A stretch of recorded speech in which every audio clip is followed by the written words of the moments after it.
Hello viewers, tarot bye अनलो में आप सभी का बहुत बहुत बहुत स्वागत है। आज हम देखेंगे कि आपके पार्टनर की करंट एनर्जीज क्या है, क्या उनमें कुछ बदलाव आया है।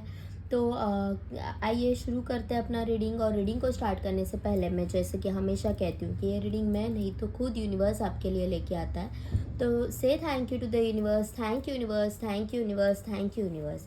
और हमारी रीडिंग को स्टार्ट करते हैं। मैंने कार्ड्स को पहले ही आपके लिए चार्ज कर लिया था। प्लीज़ यूनिवर्स, प्लीज़ गाइड मी। मेरे जो व्यूअर्स के पार्टनर है वो अभी फ़िलहाल मेरे व्यूअर्स के लिए या फिर इस रिलेशनशिप के लिए क्या फील कर रहे हैं। मेरे जो व्यूअर्स के पार्टनर है वो अभी फ़िलहाल इस रिलेशनशिप के लिए या फिर मेरे व्यूअर्स के लिए फ़िलहाल क्या फील कर रहे हैं। मेरे जो व्यूअर्स के पार्टनर है वो फ़िलहाल इस रिलेशनशिप के लिए क्या फील कर रहे हैं।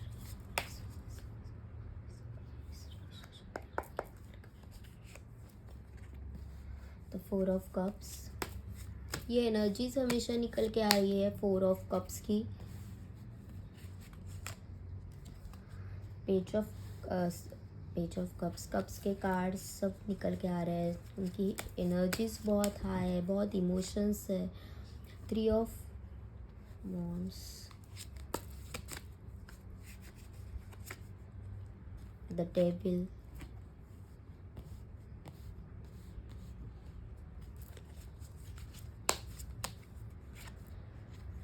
द जजमेंट,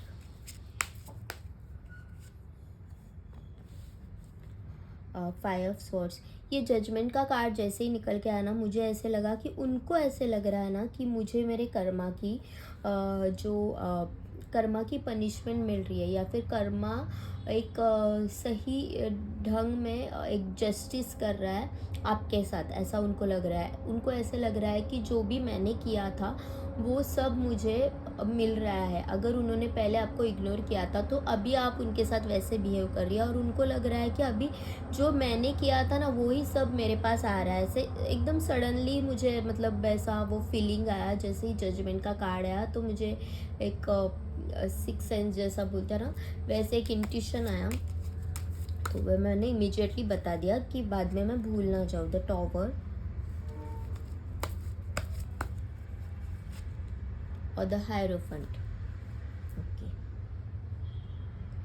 4 मेजर अकाना से कार्ड निकल के आया। वही जजमेंट के बाद ये 5 ऑफ स्वॉर्ड्स का कार्ड निकल के आया था। सो सेम वही उनको लग रहा है कि जो भी मैंने चीट किया था, जैसे मैंने बिहेव किया था आपके साथ, जैसे मैंने रूडली बिहेव किया था या फिर आपको धोखा दिया था, तो वही अभी आप सब मेरे मतलब मेरे पास आ रहा है। और ऐसे नहीं कि आप ये सब जानबूझ के कर रहे हैं। उनको ऐसे लग रहा है कि ये जानबूझ के नहीं हो रहा है। ये जो डिवाइन है ना वो आपको एक सपोर्ट कर रही है, या फिर ये डिवाइनल जजमेंट है। ये कोई मतलब ऐसा नहीं है कि आप ईगो में आके उनके साथ ऐसा बिहेव कर रहे हो।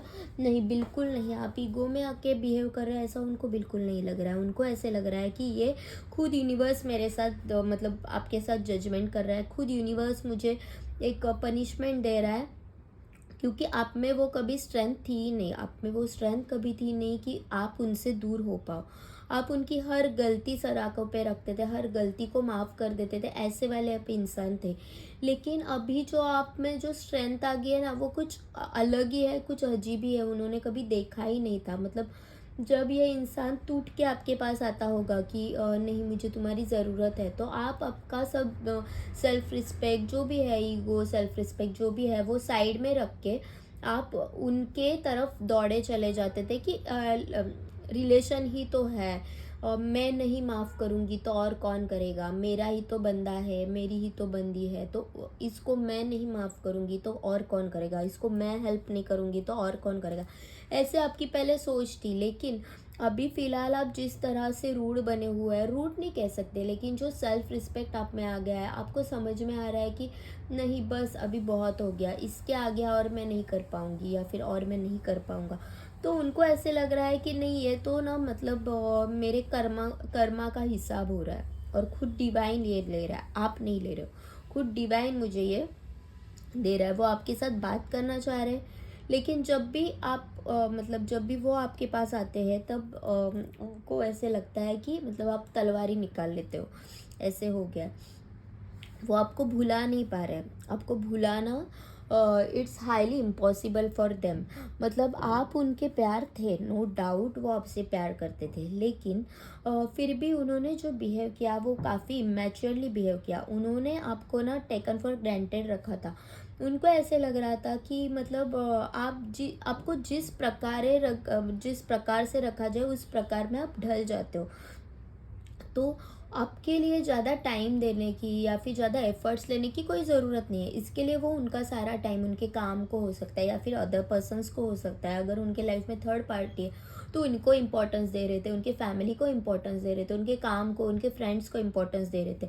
और तभी ना मतलब आप तड़प रहे थे उनके साथ के लिए, उनके प्यार के लिए, लेकिन तभी उनको समझ में नहीं आया कि वो आपके साथ कैसा बिहेव कर रहे हैं। मतलब आप वो सब बातें डिज़र्व ही नहीं करती थी। जो इंसान आपसे इतना प्यार करता है, इतना टूट के प्यार करता है ना, आप डिज़र्व नहीं करते किसी का ऐसे बिहेव करना।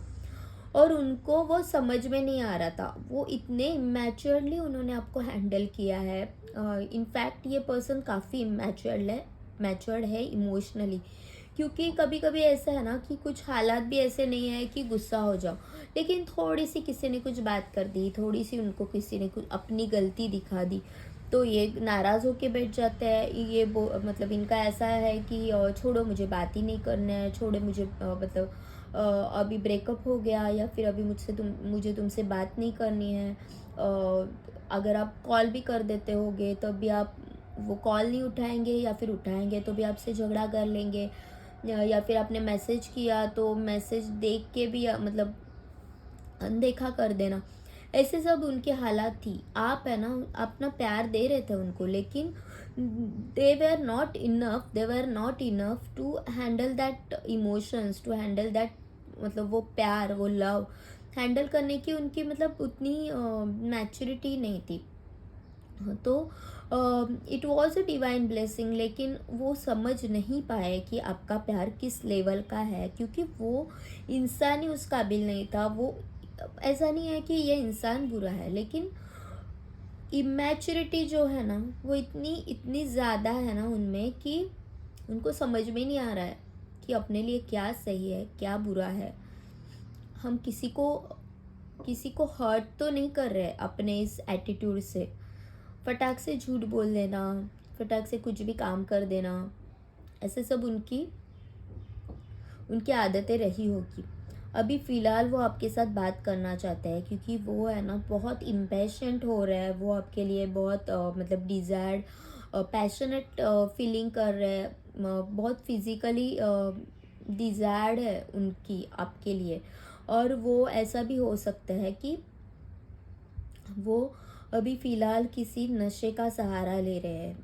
मतलब अगर वो स्मोकिंग करते हैं तो स्मोकिंग की आदत उनकी ज़्यादा हो गई रहेगी, या फिर वो अगर ड्रिंकिंग कर रहे हैं तो वो ज़्यादा बढ़ गया है। मतलब वो एक किसी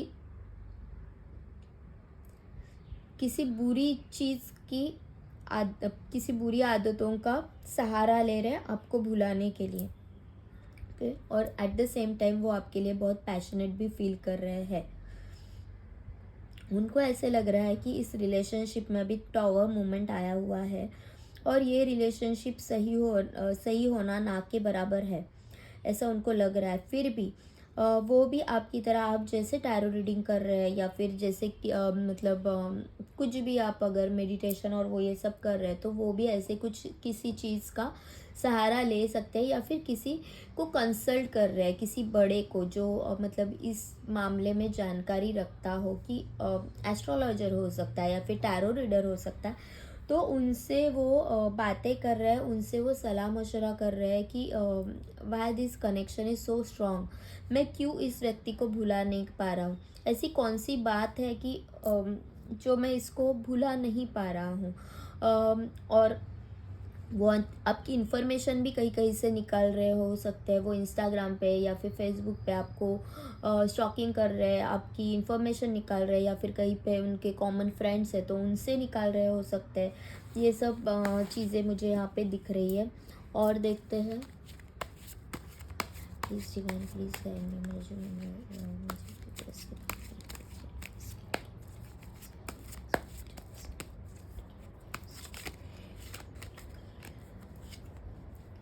the magician,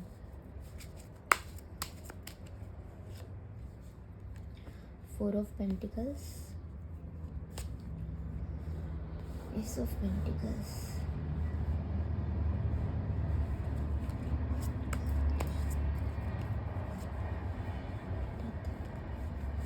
it is a four of pentacles. Okay, now it is ace of pentacles, and it is ace of pentacles, two of cups. Okay, और the bottom of the deck में आया wheel of Fortune, the S of swords, okay, and the empress. देखो ये bottom of the deck में आए हैं cards.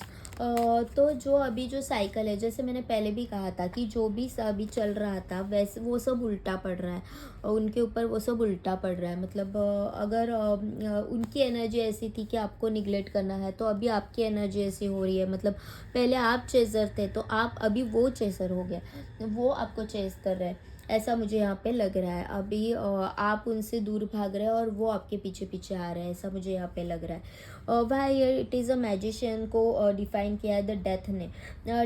ये कह रहा है कि ये आपको मैनिफेस्ट करना चाहता है, एट द सेम टाइम वो खुद में भी कुछ बदलाव कर रहे हैं। उनको समझ में आ रहा है कि बहुत सी गलतियाँ ये मेरी भी थी। इतने दिन तक उनको ये समझ में नहीं आ रहा था कि मेरी गलती क्या थी, लेकिन यूनिवर्स ने उनको ऐसा डंडा दिया है ना, ऐसी लाठी मारी है ना, कि उनके लाइफ में कुछ ऐसे रिश्ते, ऐसे बंदे लाके रख दिया है कि उनको समझ में आ रहा है कि रियल पर्सन क्या होता है, ट्रू वैल्यू क्या होती है, प्यार क्या होता है, ये इनको समझ में आ रहा है। और उसी के लिए वो खुद में चेंजेस लाना चाहते हैं। जो भी उन्होंने इस रिश्ते पे या फिर आपके ऊपर या खुद के ऊपर जो भी रिस्ट्रिक्शंस लगाए हुए थे, तो शायद वो ये रिस्ट्रिक्शंस हटाने की कोशिश कर रहे हैं। और उनको ये डिवाइन ब्लेसिंग्स ले रहे हैं, इनको न्यू बिगिनिंग चाहिए इस रिलेशनशिप में। वो भगवान से मन्नतें कर रहे हैं और उनके पास ये सारे सोर्सेस है। तो पहले जो था कि सब कुछ होते हुए भी, मतलब ऐसा नहीं था कि वो इंसान सिचुएशंस को चेंज नहीं कर पाता था। कर पा सकते थे, तभी भी चाहते तो कर लेते थे, लेकिन उन्होंने नहीं किया था। लेकिन अब वो चाहते हैं कि नहीं, मुझे अब सब सही करना है। तो अगर उन्होंने सही डायरेक्शन चूज़ किया तो ये रिश्ता बन पाएगा और वो उसके लिए एफर्ट्स भी ले सकते हैं। यहाँ पे फोर ऑफ पेंटिकल्स को क्लैरिफाई किया एट ऑफ कप्स ने। तो मुझे ऐसे लग रहा है कि ये इंसान ने दिल में, ये इंसान काफ़ी पजेसिव है, ये दिल की बात किसी को इजीली शेयर नहीं करता है।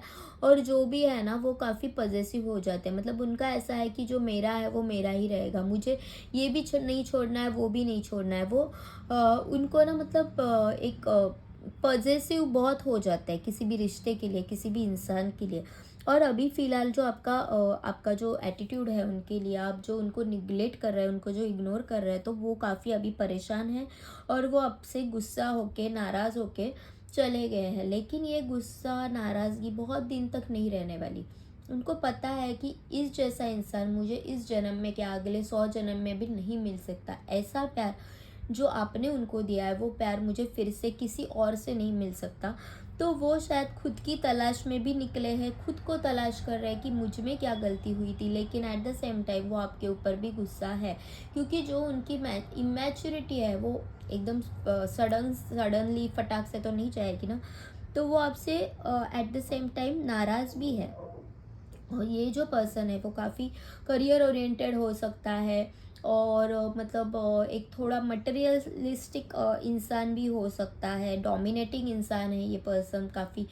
तो ये आपको मतलब मैनिपुलेट करने की भी कोशिश कर सकता है। तो आप थोड़ा संभल के रहिए। मतलब आपको भी उतना ही स्ट्रांग होना है, स्ट्रांग रहना है। यहाँ पे एस ऑफ पेंटिकल्स है, तो जैसे मैंने कहा, ये इंसान काफ़ी मटेरियलिस्टिक हो सकता है। तो यहाँ पे ऐसे भी चांसेस है कि वो आपको प्रपोज़ कर दे, और आपको प्रपोज़ करने के लिए अच्छा खासा जो कुछ गिफ्ट आपने उनके पास कभी कुछ डिमांड किया होगा, तो वो शायद वो आपको प्रपोज़ करते टाइम लेके आ सकते हैं। ऐसा लग रहा है वो आपको सॉलिड कुछ कमिटमेंट भी दे सकते हैं, लेकिन मतलब अभी तक तो एकदम सॉलिड कमिटमेंट का कुछ पता नहीं, लेकिन वो आपकी तरफ अभी प्यार का प्रपोजल तो लेके आ रहा है, और ये खुद डिवाइन उनको मतलब उनके दिमाग में वो डाल रहा है कि no, she is the one for you और he is the one for you. तो ये पर्सन, उनको पता है कि आप काफ़ी डिवाइन प्योर सोल हो, और मुझे इस जैसा इंसान नहीं मिल सकता। ये जो कनेक्शन है वो ट्विन फ्लेम कनेक्शन या फिर सोलमेट कनेक्शन हो सकता है। तो इनको ये बात समझ में आ रही है कि नहीं, ये डिवाइनली गाइडेड कनेक्शन है।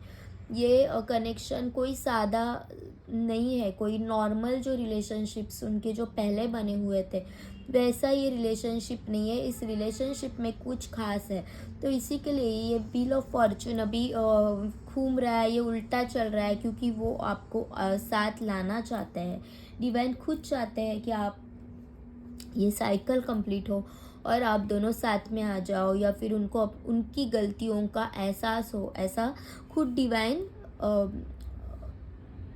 डिवाइन मैनिफेस्ट करिए खुद आपके लिए। वो आपको इतना स्ट्रेंथ दे रही है डिवाइन कि आप तस से मस नहीं हो रहे, और ये इंसान पूरा मतलब उनकी हालत ख़राब है, और वो आपको बता भी रहा है कि मुझे मिलना है, मुझे बात करनी है, जो भी है, लेकिन आपको ऐसा है कि no, this time I am not going to be, मतलब मैं आपकी जो बातों में नहीं आने वाला। ओके, तो आप इतने स्ट्रांग हुए हैं क्योंकि अभी आप हार चुके हो, आप थक चुके हो। मतलब ऐसा नहीं कि आप ये सब ईगो को लेके आप बैठे हैं। आपकी सिचुएशन ही ऐसी है अभी फ़िलहाल कि किसी पे कितना भरोसा किया जाए, किसी के लिए कितना वेट किया जाए। यार बस हो गया, अभी रहना है तो रहेगा ये रिश्ता, नहीं तो छोड़ दो यार, मुझे अभी नहीं चाहिए। आना है तो सॉलिड कुछ कमिटमेंट लेके आ जाओ, नहीं तो फिर ठीक है, मैं अपने अपने लाइफ में खुश हूँ। ऐसे आपकी एनर्जीज है। तो ये थी आपकी रीडिंग। अभी देखते हैं कि ये सब सिचुएशन में आपके लिए एंजल्स, हमारे डिवाइन, क्या गाइडेंस दे रहे हैं। और आपको अगर ये रीडिंग पसंद आए तो प्लीज़ लाइक कीजिए, शेयर कीजिए, सब्सक्राइब कीजिए, क्योंकि आपका एक लाइक, एक शेयर, एक सब्सक्राइब मुझे बहुत मोटिवेट कर जाता है कि न्यू रीडिंग्स लेके आ जाऊँ। आपको सभी को पता होगा कि ये मैंने न्यू चैनल स्टार्ट किया, और मेरा ऑलरेडी इंस्टाग्राम पे है channel, that is anulom institute of healing. तो वहाँ पे भी मैं रीडिंग्स डालती रहती हूँ रील्स के थ्रू। तो वहाँ पे आप सब लोगों ने बहुत ज़्यादा प्यार लिया, लेकिन एक वहाँ पे डिस्क्रिप्शन में लिखने के लिए एक मतलब रिस्ट्रिक्शंस आ जाता है कि कितना लिखना है, कितना बोलना है। तो इसके लिए मैंने ये चैनल स्टार्ट किया। तो आई होप कि आप मुझे यहाँ पे भी उतना ही ज़्यादा प्यार दें, कि जैसे कि मैं वहाँ पे हर रोज़ एक न्यू टॉपिक लेके आ जाता हूँ, वैसे ही मैं यहाँ पे आने के लिए भी मोटिवेट हो जाऊँ, क्योंकि हर एक को एक मोटिवेशन की ज़रूरत होती है कुछ भी करने के लिए। ओके, तो रीडिंग को स्टार्ट करते हैं। आप उस तब तक लाइक, शेयर और सब्सक्राइब कर दीजिए please. Angels please guide me कि मेरे जो व्यूवर्स हैं उनके लिए ये सब सिचुएशन में आप क्या गाइड करोगे। प्लीज़ गाइड मी कि मेरे जो व्यूवर्स हैं उनके लिए आप क्या गाइडेंस दोगे। Unlikely, in the near future, recovery, it is unlikely,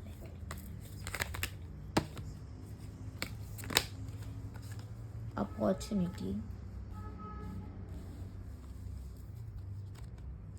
if you believe the situation will improve। यहाँ पे आपके लिए गाइडेंस है, ये है कि द रोमांस एंड ये बाय डिफ़ॉल्ट ही अनफोल्ड हो गया था, तो मैंने ये भी ले लिया। A year from now and the romance का कार्ड है। इफ़ यू बिलीव देन ये रोमांस आपके लाइफ में वापस आ रहा है। आपने जो भी सहा था वो सब रिकवर हो जाएगा। वहाँ पे भी जजमेंट का कार्ड आया था, तो यूनिवर्स खुद आपके साथ जजमेंट करने जा रहे हैं, और आप जैसे सोच रहे हैं कि नहीं, हम हमारे इस रिश्ते में कुछ भी नहीं हो सकता, तो ऐसा कुछ भी नहीं है। ये रिलेशनशिप में अभी भी होप्स है, अभी भी कुछ ना कुछ तो हो ही सकता है। द सिचुएशन ये इम्प्रूव करेगी, क्योंकि खुद डिवाइन आपकी हेल्प कर रहा है। If you believe situation will improve. एक कुछ अपॉर्चुनिटी नहीं आपकी तरफ आ रही है, शायद आप भी एक एज अ पर्सन आप भी ग्रो हो सकते हो। यहाँ पे रोमांस आपके लाइफ में आ रहा है, ये एक्स पर्सन आपके लाइफ में शायद आ रहा है, और year from now you will see the changes in him, और you will see the positive happy changes in your relationship आपके इन द नियर फ्यूचर। तो आपकी जो रिलेशनशिप में इन द नियर फ्यूचर आप इस रिश्ते में कुछ बदलाव, अच्छे बदलाव देखेंगे, एक न्यू अपॉर्चुनिटी, एक न्यू कुछ प्यार ऑफर, मतलब वहाँ पे भी कार्ड आया था कि वो आपको प्रपोज करने वाले हैं, फिर से वो अपने दिल की बात आपसे शेयर करने वाले हैं। तो ये सब आपके लाइफ में आ रहा है, बहुत ही जल्द आ रहा है। लेकिन इफ़ यू बिलीव, आपको बिलीव करना बहुत ज़रूरी है। जो कुछ भी हो रहा है आपको बिलीव करना बहुत ज़रूरी है। तो आज हम यहीं पे रुकते हैं। Thank you universe, thank you universe, thank you universe, and thank you to all of you for believing in me, and इस वीडियो पे बने रहने के लिए थैंक यू सो मच।